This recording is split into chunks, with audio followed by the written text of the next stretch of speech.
हम सभी को पता है कि गांधारी के श्राप के चलते जैसे ही द्वारका नगरी डूबी, श्री कृष्ण ने भी अपना देह त्याग दिया।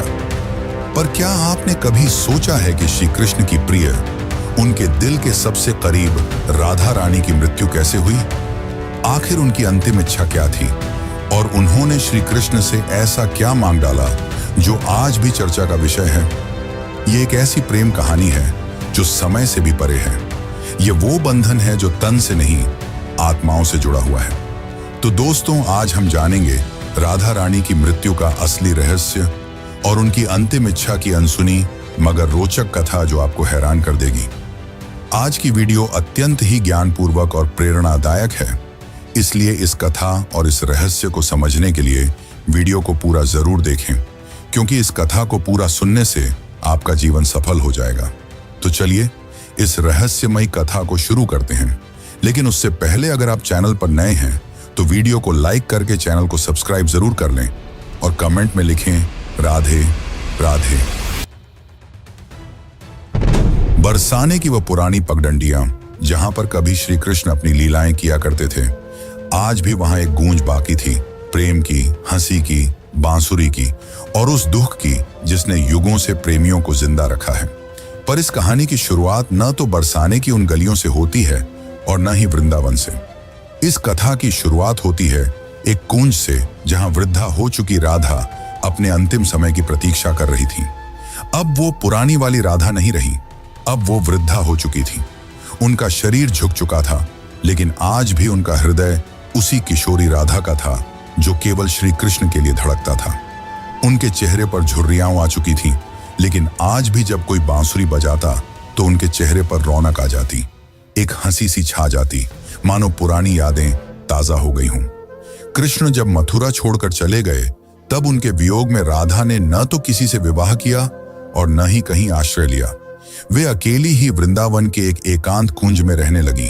उनका दिनचर्या हर दिन सामान्य रहता था। वे सूर्योदय के साथ उठती और यमुना के तट पर जाकर जल अर्पण करती, जिसके पश्चात वे वापस कुटिया में लौट जाती और दिन भर श्री कृष्ण के आने का इंतजार करती, मानो उन्हें पूरा विश्वास हो कि श्री कृष्ण एक दिन उनसे मिलने जरूर आएंगे। गांव वाले राधा को साध्वी समझते थे। उन्हें उनके बारे में कुछ नहीं पता था। वे नहीं जानते थे कि वह कौन है और कहां से आई हैं, पर सभी को यह बात पता थी कि वह जो भी हो, वह अपना सब कुछ केवल और केवल श्री कृष्ण को मानती है। एक दिन राधा अपने दैनिक दिनचर्या के तहत यमुना के तट पर जल अर्पण कर रही थी। तभी उन्होंने अचानक आसमान की ओर देखा। हवा में सन्नाटा सा छा गया और उनके हृदय में एक कंपी सी दौड़ गई, मानो पूरा ब्रह्मांड उन्हें कुछ कहना चाह रहा हो। और उसी दिन शाम को वे अपनी कुटिया के बाहर तुलसी के पौधे के पास बैठ गईं और उन्हें प्रणाम करते हुए कहा कि अब मेरे जाने का समय आ गया है, पर मैं यूं ही नहीं जाऊंगी। मैं तब तक नहीं जाऊंगी जब तक स्वयं श्री कृष्ण मुझे विदा न कर दें। राधा ने कहा कि मैं अपना देह तभी त्यागूंगी जब श्री कृष्ण अपने साक्षात रूप में मेरे सामने आएंगे और प्रेम से मेरा नाम पुकारेंगे, राधे। उनकी यह इच्छा सुनकर गांव वाले चौंक गए और सोच में पड़ गए कि आखिर इतने बड़े राजा इस वृद्ध महिला से मिलने क्यों आएंगे। पर किसी ने भी राधा की भक्ति पर संदेह नहीं किया, क्योंकि उन्होंने जीवन भर सिर्फ प्रेम की परिभाषा को जिया था। उनके मन में श्री कृष्ण का अद्भुत प्रेम था और दूसरी तरफ द्वारका में बैठे श्री कृष्ण, जिनके पास सब कुछ था, पर फिर भी उनका दिल आज सूनापन झेल रहा था। कहते हैं ना कि सब कुछ पाकर भी आदमी के पास कुछ नहीं होता। आज श्री कृष्ण की हालत भी वैसी ही थी, लेकिन उन्हें अब अंदर से एक खिंचाव सा महसूस हो रहा था। उन्होंने अपनी आंखें बंद की और राधा की पुकार उनके कानों में गूंज पड़ी। इस पल श्री कृष्ण की आंखों में आंसू थे, पर हृदय में सुकून। उन्होंने तुरंत सब कुछ छोड़कर उसी पल एकांत कुंज की ओर प्रस्थान किया, जहां राधा रानी उनका इंतजार कर रही थी।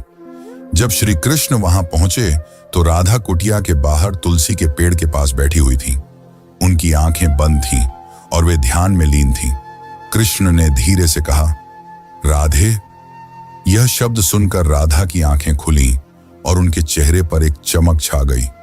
उनकी आंखों में वह प्रेम था जो न कहा जा सकता था और न ही छुपाया जा सकता था। राधा मुस्कुराई और श्री कृष्ण से कहा, प्रभु, अब मेरे जाने का समय आ गया है। अब मेरी आत्मा केवल विश्राम चाहती है। यह सुनकर श्री कृष्ण ने राधा का हाथ थाम लिया। अब राधा की सांसें धीरे धीरे धीमी होने लगी और उन्होंने वहीं तुलसी के पेड़ के नीचे अपने प्राण त्याग दिए। किंतु यह अंत नहीं था। इसी पल वह रहस्य ने जन्म लिया जिसे सुनकर आप चौंक जाएंगे।